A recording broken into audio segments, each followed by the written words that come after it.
everyone, and I'm delighted to be joined today by Luc Godfroid from Onguard Visma and Mark Preston from Dun Bradstreet. And I'm Sue Chapple from the Chartered Institute of Credit Management. And today we're lucky enough to have the opportunity to have a conversation about the year-on-year data report that Visma Onguard have been doing over the last 4 or 5 years, looking at the Fintech barometer. And we're going to start talking about some of the summary data. Really interesting timing for this, as we're coming out of the last 2 years of very strange timing with the pandemic and all the lockdowns and all of the government support and all of the associated things. An interesting time, I think, to look at what is happening with digital transformation across the industry now, and probably versus what we thought might happen, I guess is as good a place to start as any. Mark. Yeah, it's a great question and a key issue. I mean, we've seen with our customers a real desire to increase the level of transformation in this space. We did a survey, and in addition really to the one that Visma Onguard have done, about 6 months ago, we did a survey that kind of took 6 markets globally into account. And we surveyed about 1,100 CFOs, and one of the primary actions that came out of that survey, one of the primary points, was really around this whole area of digital transformation. They made it very clear. It was one of the top 2 topics that came out. The other one was very much around the organization of data. So we've seen that coming through as a key issue, and I think a real concern. I actually think that COVID has kind of made a lot of those guys rethink what they want to do. I think it's an opportunity to really look at internal processes, to look at the level of manual versus automated transactions. And we're certainly seeing that coming out now as we're beginning to come out of that sort of first, second, third phase of COVID. We're certainly beginning to see that a lot of the CFOs and a lot of the credit folks are saying, yeah, we really want to explore how we can do this better, given that we're in many cases distributed the workforce, and that's likely to continue in the future. So I think the old idea of kind of manual spreadsheets, that sort of thing, is certainly being questioned a lot more than I can recall in many years. Yeah. Luc, what are you experiencing? So on top of what Mark said, I think there is also what they call the war for talent. You know, a lot of people leaving their old jobs, being replaced, but also a scarce on new people. So digitization is on 2 areas. It's getting a future-proof company, but also a company which works and has a tool to change the processes they had. Like Mark said, I think COVID was kind of a break. The first digitization we saw is workplace digitalization, of course, because of, well, we had to work at home. But what you see now is that because of that spin-off, a lot of other areas will be used. And I think finance is one which you can automate very easy. The order to cash process with some good software solution or good platforms can be digitized in a pretty fast way. And so the only thing you see in the market is a bit of the fear of digitalization, I would say, right? How to start, and it's something Mark and I would discuss before already. How would you start? What would you do? What's the plan? How you digitize? I think what one big part in that, and that's where maybe a company as Dun Bradstreet comes in, is the data digitalization. So you have a lot of data, but how to clean it, to use it, because it's a proven sentence: garbage in is garbage out. So absolutely, I think we might come back to that, talking about how to actually get onto those steps. I think one of the things that we're really noticing amongst our member organisations, the members themselves, and clients and partners that we work with, is there's a bit of a split around this in terms of what's happened over the last 18 months by necessity. We've seen quite a lot of organisations absolutely gallop to the finish line in terms of technology, automation, robotics, AI, the whole suite. largely organizations that were either in the process of doing it or it was on their roadmap to do, have done it and done it much more quickly through necessity. As you say, everyone was working from home, that we needed remote access.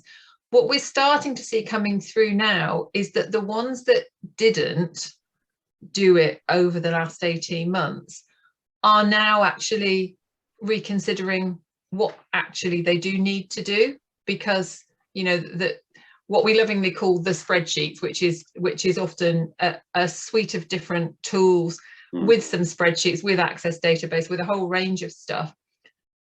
The view is that they have seen them through the last 18 months. Certainly in the UK, the debt situation is nowhere near as bad as it was forecast, because it's been so heavily propped up by government support. And pretty much every organisation has reported reductions in debt on the ledger over the last 18 months. We are, of course, expecting to see that tide turn at some point. So I guess against that backdrop, are you noticing any particular sectors wanting to progress down the technology route, or wanting to not progress along the technology route, and the reasons that those might be? Yeah, let me come in on that very quickly, Sue and Luke, if I can, because one of the other surveys that we literally just did, which was last month. So I am the current vice president of FEBIS, which is the Federation of Business Information Services. It's a long-standing federation.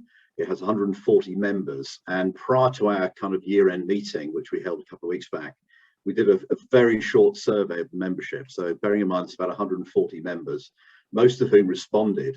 And the two big issues that they drove out, apart from the disruption due to COVID and the fact they were getting used to new ways of working and likely moving to a hybrid way of working, the two things were really around data availability. So they wanted to make sure their data sources were still good. There were disruptions, we know, to the supply of data during 2020 and into 2021. But the biggest area that they all commented on, and this was sort of out of a score of 5, it was over 4, so a very high kind of response, was around new technologies. And this, again, this recognition that perhaps COVID has allowed them to rethink what they need to do. And they're all saying, going forward, this is a really important space. So talk about digital transformations we've just done, but I think new technologies generally, I think there's a real desire to kind of move forward and kind of put the pen and paper down a little bit and look at what they can do. Again, we've had a huge amount of inquiries from prospective customers, from existing customers around, you know, how can we get your data more quickly? How can we get it in a cleansed way? So a lot of this is about, you know, well, we need to help you with the data you've already got. So we need to cleanse it, we need to match it, but actually stop thinking about, you know, batch systems, stop thinking about bulk data. You now need to be thinking about taking this data through an API, through getting that data quickly, getting it straight into a single system that you're building.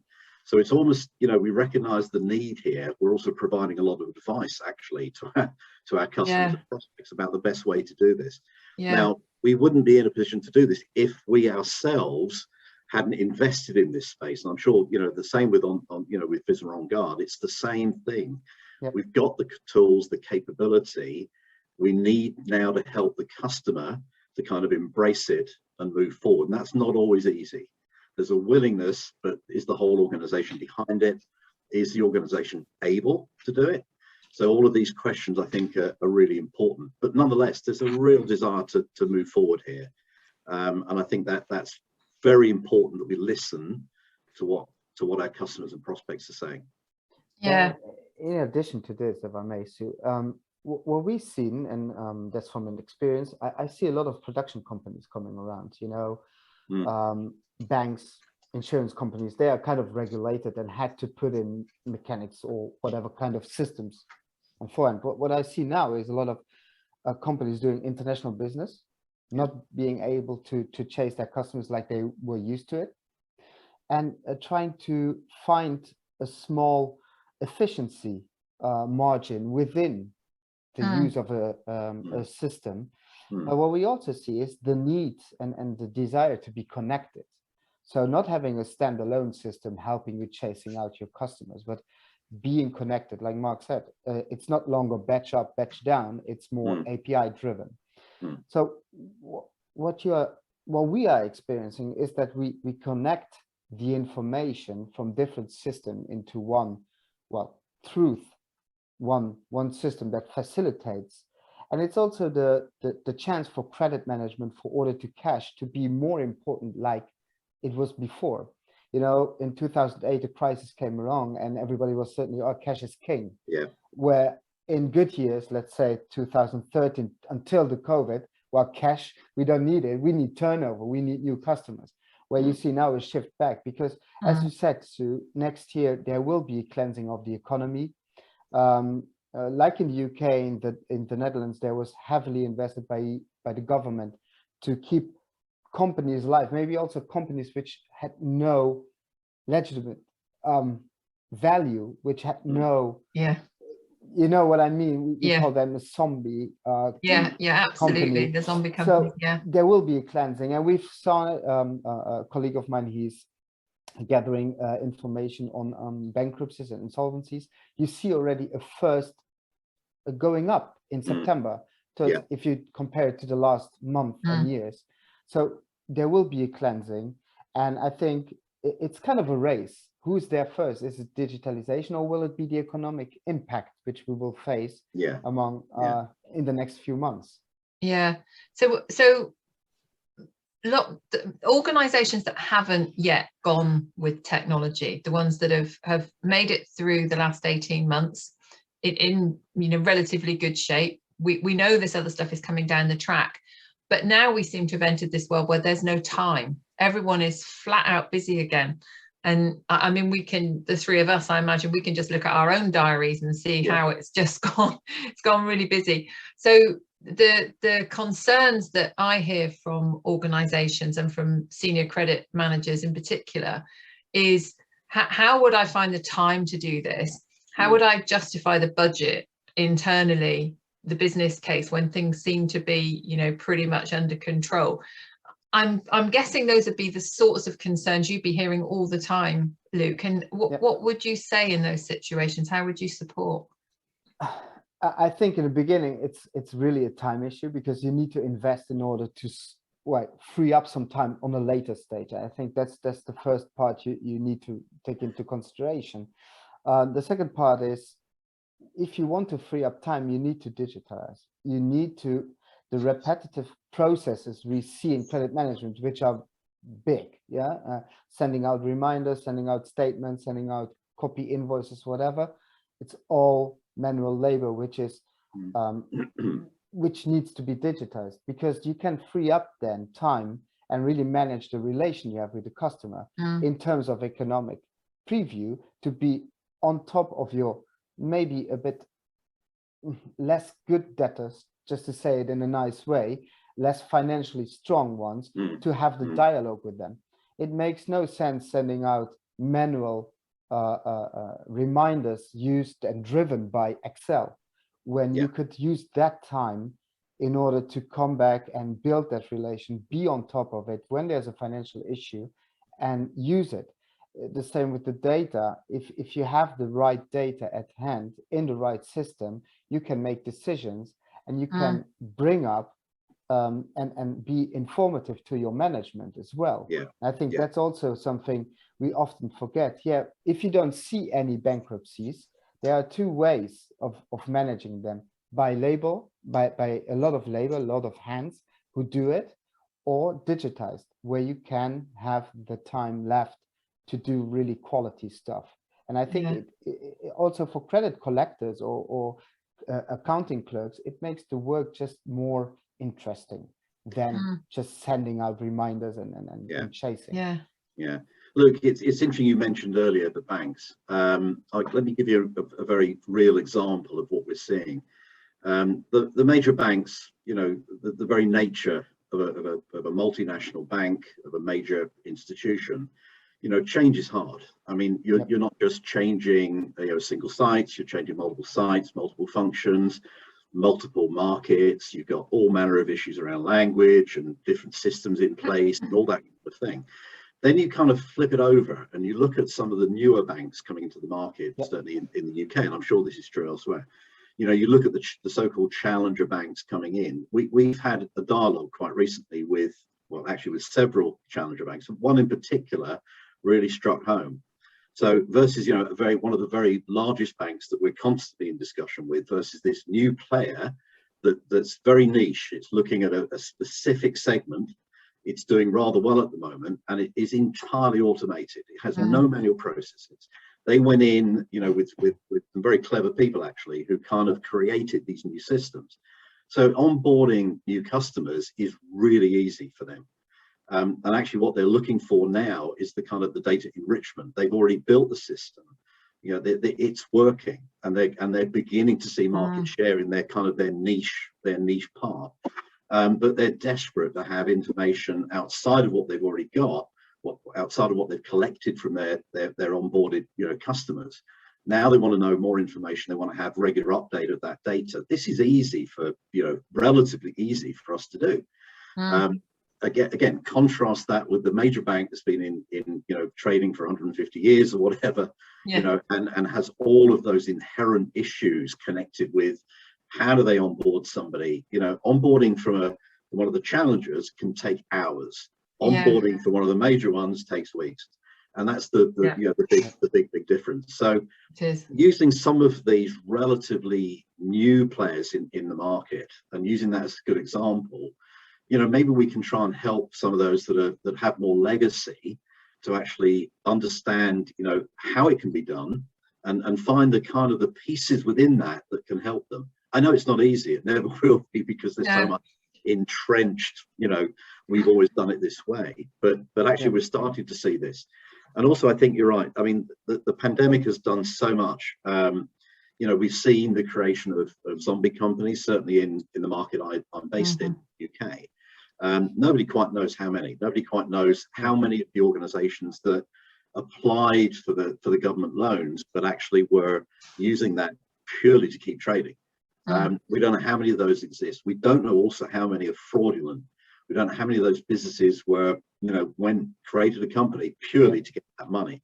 So there's this big kind of truing up, I think, that's going to happen around, you know, who are the businesses that are genuine, who are the businesses who, you know, we will return to growth, who are the businesses that will use that government intervention to really help them move forward. We're all trying to work out how to figure it out. Kind of, and actually, you know, digitalization helps with that as well. I mean, it helps because you start to understand who these people are, but just tying in with how thin they are. Sorry, Mark, just tying in with what you were saying about the data and the challenger banks wanting to enhance their data, and Luc's point about you know, actually getting this information in your system, and that cash flow is going to be king. You know, we're still in this little honeymoon period where the government support is still there, and the ledgers are still looking pretty solid, but we all know that situation is going to change, and we need to protect those that genuinely are vulnerable, financially vulnerable. But in order to do that, you need to have the information. We need to support the smaller end of the SME market. Again, in order to do that, we need to know who they are, because certainly in the UK there is no register of the smaller end of the small business organizations. And the best way that you can do that as a credit manager, as a senior credit person and the credit team, is to know your customer and know your supplier. And the conversations that I have regularly are about organizations have got a lot of information, or in actual fact, they haven't got information. They've got a lot of data, but they haven't actually got information. And so how would you, either of you, help those organizations to really understand? I think there seems to be a concern of, well, we haven't got this stuff anyway. So even if we had some new software, the information, the data we've got isn't really what we need. So we'd have something new and shiny that's actually got rubbish in it, to your point. And I think that's something that if organizations understood that there was a relatively simple way to get to this point, maybe it would encourage the more reticent ones to move in the right direction. Yes, I think there's the data aspect, like you said, but there's also the adoption aspect of the user. Yeah. So the data, I leave it to Mark. I think there are plenty of solutions to clean your data, to get your data, and I think it's the first start of selecting a software. So the very first start, if you would plan it out in a few steps, the very first start is, okay, what we have now and where we want to go. What is the process we're gonna adopt? We have now 10 credit controllers doing all the repetitive work. What are we going to try to automate, and how are we going to do, and how are we going to use the resources at the end? That's the first step. And the second step is to search for the data you would need for it, and search for software that supports your process. And I've been, that's a long time ago, I've been in a interim job where I was a credit consultant as well, and they picked first a software and then did the process and came to the result that there was no support from the software in doing the credit management like they would like to do it, of running the business. So it's crucial to have your process defined first, get your data clean, and then search for software that supports everything, and then look for APIs in the market which support you on either the data side, keeping the data clean, but also attracting other data, which could be CRM data, for instance, from your sales guys out there, because they see also a lot. The other thing, and that's the strange thing, the strange situation, you call it the honeymoon we are living in. It's an open relation, I would say, at this point, because we are facing new bankruptcies, but we're also facing growth, a growth we've not seen in a long time before. But we're also seeing economic aspects which are new to us, like an economic crisis in energy. I think in the UK already 2 companies went bust because of energy prices being lower than what they actually have to pay for it. So those kinds of information altogether, well, make it very hard to take a decision on software. But one thing I want to give back to the audience is, you can't make it wrong choosing the right software when you apply certain steps. Get your process done, get your data clean, search for the software that can support your data and your processes the best way. And from thereof, just have risk management in place, what to do if this happens. It's all scenario driven. And then you free up resources, your people, to help you govern your risk. I think that's where you want to go with the digitalization in credit management. And Luc, I think you're absolutely right. You know, a lot of this starts with the data piece. You know, we're often quite surprised at the reaction of a kind of a new onboarding customer that says, well, you know, can you kind of match our custom files? Can you match our supplier files? And of course, that's almost step one, understanding the quality of their data. And when we do that, very often we're coming back with match rates that are astonishing to them. You know, we're hitting 40% match rates, and they go, what? And the reason being, you know, that's the first pass. And the reason being, it's the lack of any kind of systemic kind of good information, you know, coming in the first place. So, you know, when they're onboarding, they're not taking or taking enough time. There's not enough sort of diligence to really find out who this business is. So, you know, that stage is really, really important. And also taking data out of various systems. You know, you can take data out of 6 or 7 to 8 different places from a customer, and you'll find that the data is you know, a complete mess. So that first stage is so important. Understand who you're doing business with, understanding where they are and what they do, and making sure you really understand. Know your customer. Know your customer. You know, you kind of preach it in the other side of your business, but actually here, it's really essential. And nothing really can move on unless, you know, you kind of get to that point where you have a good understanding of the strengths and weaknesses of the data. And you know, sometimes the customer data can surprise you. Sometimes it can be in really good condition, but more often than not, there's a lot of work to do. When you're picking up the same name or a very similar name for 4 or 5 different places within the customer's kind of business, then that can be a real issue for them. So that's absolutely essential. And I think, you know, to the points we've all raised, that we know that a lot a lot more labor intensive activity is going to be required as things start to hot up in this space. And one of the things that we notice in organizations systems that have not moved to digitalization is that there's often a lack of validated data fields. So you can get, you know, someone by mistake typed a $sign, or by mistake taped something in the address, and whatever, the fields are mixed up, and that makes it very difficult to do anything within in an automated way, because you end up then with half a spreadsheet full of exceptions. And I think if we're moving to the point where we need to recognize financial vulnerability and make sure that people get paid on time where they can, and all of those things, that requires human intervention. That requires the skills of the credit team to have those conversations and support those areas of the business. And if we're going to do that, we've got to free up some time somewhere. And it feels as though this is a kind of like a no-brainer, really, to get some technology in the system. It should be. Also, to Mark's point and your point as well, is take it a bit further. Imagine your data is okay. You get some risk data out of it. You match 90% of your customer base, and the other 10 you have to look around. Segmentation is often very crucial in the process of risk management. Your big company is different than your sole proprietor. So you have to match your process to the segment, to the risk, to the maturity of your customer. And I think that's also, and I called it in a previous presentation I gave, you have the level of maturity in terms of data. So you can be very low level, so unstructured data, not well written away in a system. But the same applies to software. And you can do Excel, but then you're on a level 0. Sorry for those using Excel. You are not working to the capabilities you could do.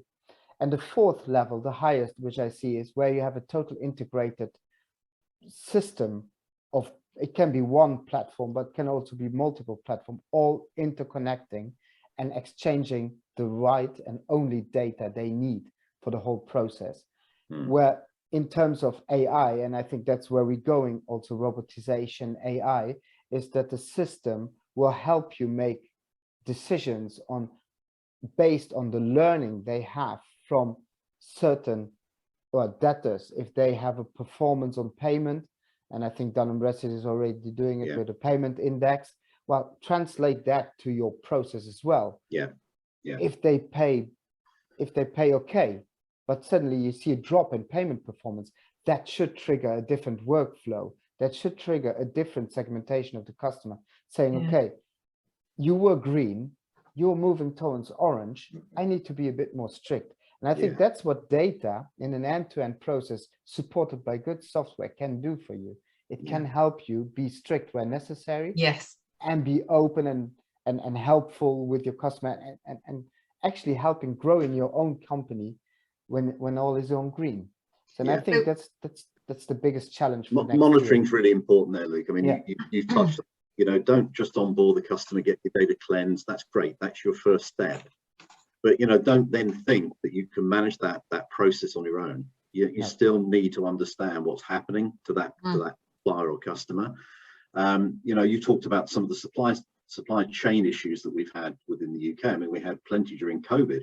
But of course, we've got, you know, they continue for various reasons. I'm not going to get into a political discussion here as to why they've happened, but nonetheless, you know, there are continuing issues with fuel and all manner of other things. So what's really important, you're right, is understand the sector that your customer is in, understand the impacts that are potentially happening in that, but make sure you get a refresh of your data on a regular basis. Make sure you understand. You touched on payment performance, it could be financial performance, it could be all sorts of things. Make sure that you've got your hands around what's happening to that business in that sector, in that geography. One of the things that we found during the kind of really last year, when we launched our kind of COVID impact index, we realized we had to do that because, you know, customers were very much relying on our credit scores and our credit information. But of course, we had issues ourselves with supply chain. You know, a lot of the courts were closed for a period of time. You know, we had issues with extension of accounts filing within the UK market. So that meant those things were happening at the same time as our schools, which use historic data, didn't have historic data to map from during the time of COVID. So we had to develop something very different to sit alongside those schools. And the reason that's important is, you know, it's really starting to find new sources of information, new ways of looking at the data we had. We were taking government data that was suddenly becoming available that we struggled to really get our hands around before, you know, to be able to start to understand the impact by geography, by type of industry, by business, by size. All of these things became really, really important. You know, so I never thought I would work on a school that looked at government health data, because we've really had issues with finding that sort of information before, and of course the sensitivity around it. But in times of COVID, that health information, the impact of COVID on industries, the impact of COVID on geographies, the impact on the size of the business suddenly became really, really important. We learned lessons from that about how, you know, how we can actually use some of that data going forward. So I think the big takeout here is make sure that you're monitoring, you know, get your data cleansed, but make sure then you keep on top of it. Make sure that, you know, you are monitoring the performance of the business in all sorts of different ways. That's absolutely essential. If all you're going to do is automate, you've missed the point. You need to automate with clean data. Those two things together are going to really, really help you. Automate with purpose. Absolutely, absolutely. Yeah. So I'm conscious that we're running out of time. We've probably got about another 5 minutes left. A lot of our audience today are going to be senior people running the credit teams. They're going to be the finance team who oversee the credit teams, and they're going to be some really key credit managers and credit teams in this audience. That if we've got people amongst the audience who are wanting to move to a digital solution but haven't yet, we hear all the time that it frees up time, so it frees up resource to concentrate on the things that credit management But are there any headline attention grabbing things, for want of a better way, that credit teams can say internally that's going to get the attention in order for them to start on this journey? You know, is there an X% reduction in DSO that you see? Is there an improvement in working capital that you see? Is there I don't know, something about improving risk? Is there, what kind of things would you be seeing, Luc? So, well, at this point, DSO reduction can be done. That's for sure, because you're not working with your hands, you're working digitalized and connected. But I would rather say DSO is one KPI, but there are more KPIs which are broader to the company. Try to link them to your mission and vision of the company. So if your company is really into Net Promoter Score, just say, okay, we can free up time so our agents will also have a chat with customers about how they are doing, about how they feel about our company, being in communication, being in touch with your customers. The other one is quality. If one of the KPIs within the company is to reduce errors in the process, well, digitization is one of the big error declining thing you can do. The other thing is, I think for a lot of people, is to have the right resources at the right hand when you digitalize. I think rather than looking at KPIs, which are external driven, look at inside. You need your IT manager to be there. You need your CFO to be there. You need your, and I think that's the most important people. You need your people who work day to day with the software to be there and embrace it. Don't see it as a threat. It will really help you. It will free up your time and make your job more interesting. And at the end, you will be there and be more social towards your debtor as well. And the only thing I say, well, maybe at the end to have a final note, Excel, it's great. You can do a lot of things with it. But imagine if you are 4 people in one team to go on holiday, the hassle you have to take over those Excel and work with it. It is really a struggle. And you lose the purpose of it. The purpose is to get money in from your debtors who are paying you late. And that can be done so much more nice, so much more intelligent by automating and digitizing. Thank you, Luc. Yes. Mark? Yeah, I mean, I think that's absolutely right. DSO is fine, it's important, but I think that there's all manner of other benefits you get here. I mean, I think if you want to kind of add to that, the kind of staffing profile of the organization, nobody really wants to constantly find problems with their data that they have to then go back and fix. So having that cemented, I think, is really important. I think once you've got that, there's other factors you can look at. We've touched on some of them today. Payment performance is really important. Do you honestly know, and are you really able to track how well the customers are actually paying? Do you really have a good feel for that? So I think cleansing the data, monitoring the customer, also let's not forget the supplier in all of this. So I think both supplier and customer. Yeah. But having that clean data, without that clean data, it's almost impossible to do this well. It's almost impossible to really have you're constantly fighting against the data. You're constantly trying to cleanse the data as you go. We've seen this an awful lot. Get it right, fix it right. You're in a better position once you've done that to automate, right? And once you've got those flowing, your organization will be, able to do other things, which I like the fact, Luc, you kind of mentioned that. Yeah. The fact that, if you phone an organization that hasn't got that in place, you often get the feel of that when you contact them. You get the sense of, we're really, well, we don't really know, or we're not really able to answer your query or your question. Once you've got on top of that, once you've got the automation running with clean data that is regularly refreshed, that is regularly being monitored, it's a very, very different looking organization. Yeah, and I think one of the things that I always say is, if you're not doing it and you want to, have a conversation with someone who is. Yeah. Someone who has implemented technology into their process, be more than happy to talk to you about it, and also to the about the issues that they faced and some of the challenges that they overcame, and things that perhaps they do differently. We're all in the credit community, we're always very happy to share. I think that's all we've got time for. As always, gentlemen, we could carry on this conversation forever because it's fascinating, but we will have to draw it to a close. So thank you, Luc. Thank you, Mark. The audience will have the opportunity to ask questions, so we'll be able to follow anything up at a later date. So thank you all very much, and goodbye. Thank you. Thank you very much, Sue. Have a good day.